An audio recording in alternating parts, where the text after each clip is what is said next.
L'appel de la forêt. Jack London, lu par Équilivre, livre audio.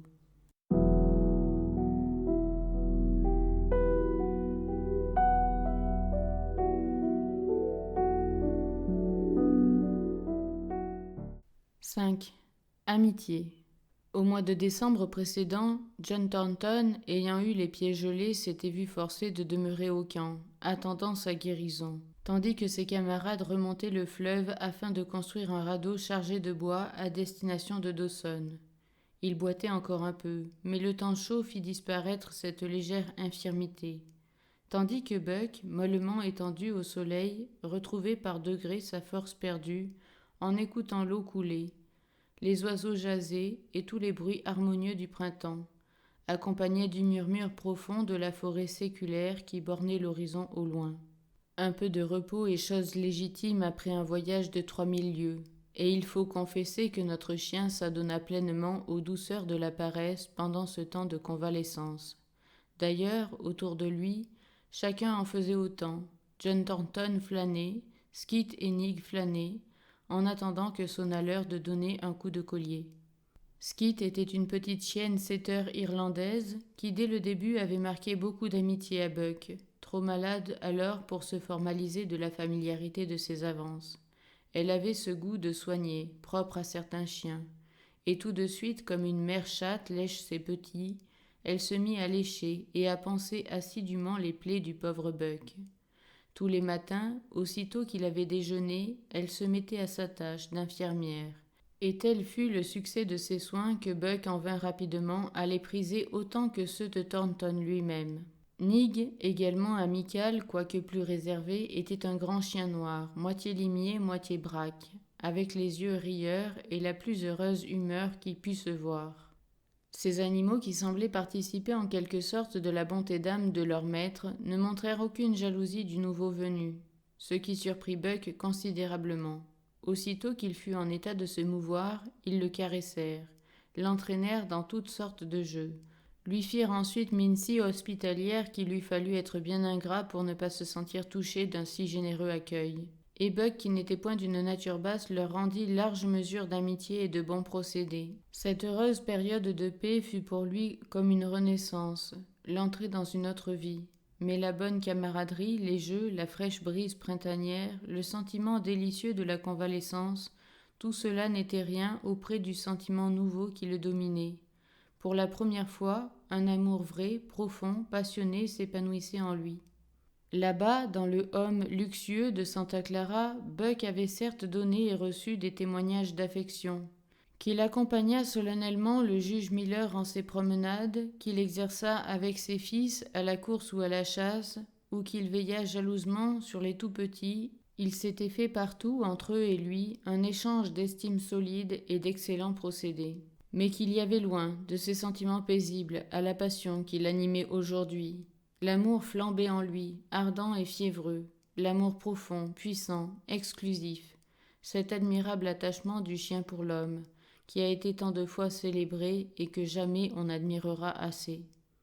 Non seulement John Thornton lui avait sauvé la vie, c'était peu de chose en regard du bienfait quotidien qu'il recevait de lui. Mais cet homme comprenait l'âme canine, il traitait ses chiens comme s'ils eussent été ses propres enfants, leur donnait une portion de son cœur.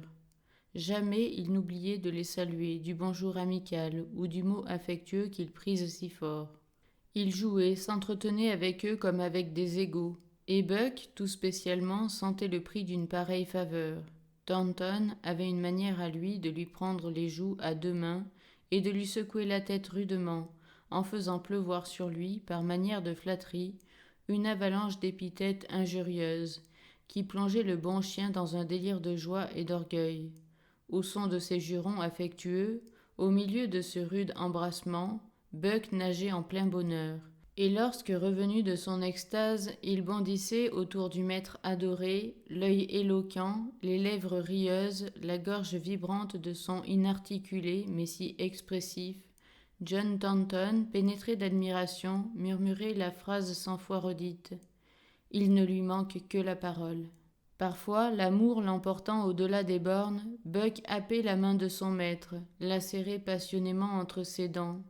De cet étau formidable, la main sortait bien peu meurtrie. Mais de même que Buck interprétait les jurons de Thornton comme des paroles flatteuses, Thornton savait bien que cette morsure était une caresse, et ne s'en fâchait pas. D'ailleurs, ces manifestations plutôt gênantes étaient rares, quoique le molosse se sentît devenir presque fou de bonheur quand son maître lui parlait ou le touchait. Une dignité innée lui interdisait de rechercher trop fréquemment ses faveurs. À l'encontre de Skid qui sans cérémonie fourrait son petit nez sous la main du maître et la poussait jusqu'à ce qu'elle eût obtenu de vive force une caresse, ou de Nig qui se permettait de poser sa grosse tête sur ses genoux, Buck savait adorer à distance. S'il voyait Thornton occupé, son bonheur était de se tenir à ses pieds, le regard levé vers lui, immobile, attentif, scrutant son visage, suivant avec une intense fixité le moindre changement d'expression, la plus petite variation de la physionomie aimée. Et souvent, tel était le pouvoir magnétique de ce regard fidèle, qu'il attirait l'autre regard, le forçait à se détourner du travail commencé, et les yeux de l'homme communiaient fraternellement avec ceux du noble animal. Pendant un temps assez long, Buck ne put se résoudre à perdre de vue son Dieu un seul instant. Les changements de maître qu'il avait subis au cours de la dernière année avaient engendré chez lui la crainte assez justifiée de voir se renouveler ces douloureuses séparations, et il vivait dans la terreur que Thornton disparût de sa vie, comme en avaient disparu Perrault et François.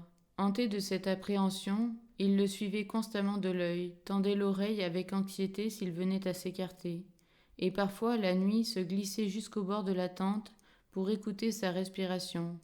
Ses craintes ne s'apaisèrent que graduellement.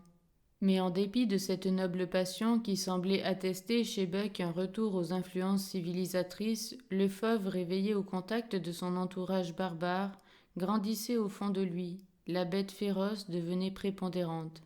En voyant au foyer de Thornton un chien majestueux à la vaste poitrine, à la tête superbe, à la fourrure splendide, à l'œil calme et puissant, dernière et admirable expression d'une immense lignée d'ascendants lentement affinés, qui se serait douté que sous cette enveloppe élégante revivait le chien-loup de jadis. Et pourtant, il en était ainsi. Une à une, les empreintes superficielles de la civilisation s'effaçaient de son être, et l'animal primitif s'affirmait énergétiquement. La ruse, le vol, la violence étaient devenus ses armes habituelles. La personne de Thornton lui était sacrée, cela va sans dire, et Skit et Nig étant la chose du maître bénéficiaient de cette exception. Mais eux mis à part, tout être vivant qui le rencontrait devait se résigner à livrer combat, et satisfaire ainsi à la loi inexorable de la lutte pour la vie.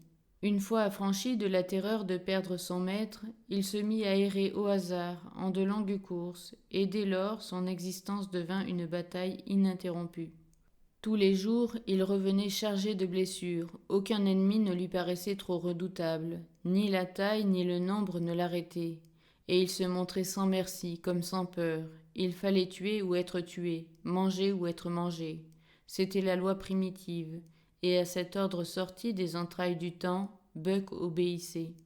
D'autres voix lui parlaient encore. Des profondeurs de la forêt, il entendait résonner tous les jours plus distinctement un appel mystérieux, insistant, formel, si pressant que parfois, incapable d'y résister, il avait pris sa course, gagné la lisière du bois.